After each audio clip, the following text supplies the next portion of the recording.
अहमदाबाद की सरजमीन पर खड़े होकर मैं सोचती हूँ कि अगर गांधी जी हमारे बीच होते इस अधिवेशन में तो क्या सोच रहे होते। मुझे लगता है वो नए भारत को देखकर फपक फपक कर रो रहे होते और वो कहते हैं कि वो भारत नहीं है जिसे मैंने देखा हो। इस भारत को देखकर उनका मन बहुत व्यथित होता।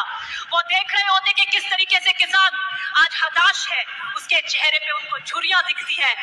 किस तरीके से मजदूर जो अपने हाथों की चोट लिए उम्मीद का संगीत बजाता है, आज उसको किस तरीके से हताश भी कर रखा है। नौजवान किस तरीके से उसकी आंखों में निराशा है, जो अपने अफसरों के अभावों में अपने सपनों को कुचलते हुए देख रहा है। उस माँ की चीख है, उस स्त्री की वेदना है। आज का संघर्ष संविधान बना तानाशाही का है। आज का संघर्ष लोकतंत्र बनाम अधिनायकवाद का है। कुछ लोगों की इच्छा संविधान बन चुकी है, उनकी इच्छा ही संविधान बन चुकी है।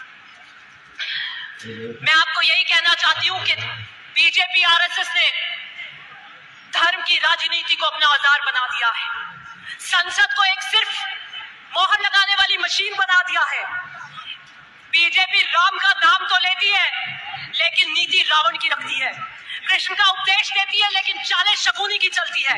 गॉडसे का महिमा मंडन करती है, गांधी के सिद्धांतों को आत्मसात नहीं करती। सरदार पटेल की मूर्ति तो बनाती है लेकिन उसके एकता के सिद्धांत को नहीं अपनाती। ये देश नफरत का राजपथ बन चुका है। मैं इन कांग्रेस जनों को कहना चाहती हूँ, उठिए और राहुल गांधी का न्याय पथ में उनके साथ चलिए। संवाद की जगह आदेश ने ले ली है, असहमति की जगह दमन ने ले ली है। ये तानाशाही निजाम कब्रिस्तान, शमशान, मंगलसूत्र, मुजरा, बटेंगे तो कटेंगे जैसे नारों की राजनीति कर रहा है। ये लपटे संविधान को जला रही हैं। मैं आखिर में यही कहना चाहती हूँ कि आम आदमी की चीख मौन बन चुकी है। उसकी आवाज में न गजलों का लहजा है, न इशारों की नजाकत है। उस माँ की चीख जिसने अपने बेटे को सांप्रदायिक हिस्सा में खोया है। गुजरात की ये धरती हमें क्रांति के लिए पुकार रही है। कांग्रेस का ये कार्यकर्ता बापू की अहिंसा का संकल्प है। नेहरू का विजन है, सरदार पटेल का लौह संकल्प है, लाल बहादुर शास्त्री की सादगी है, इंदिरा गांधी का साहस है, राजीव गांधी का बलिदान है, सोनिया गांधी का संघर्ष है और राहुल गांधी का धैर्य है। ये समय भीष्म की प्रतिज्ञा का है, ये भीष्म मौन का नहीं है।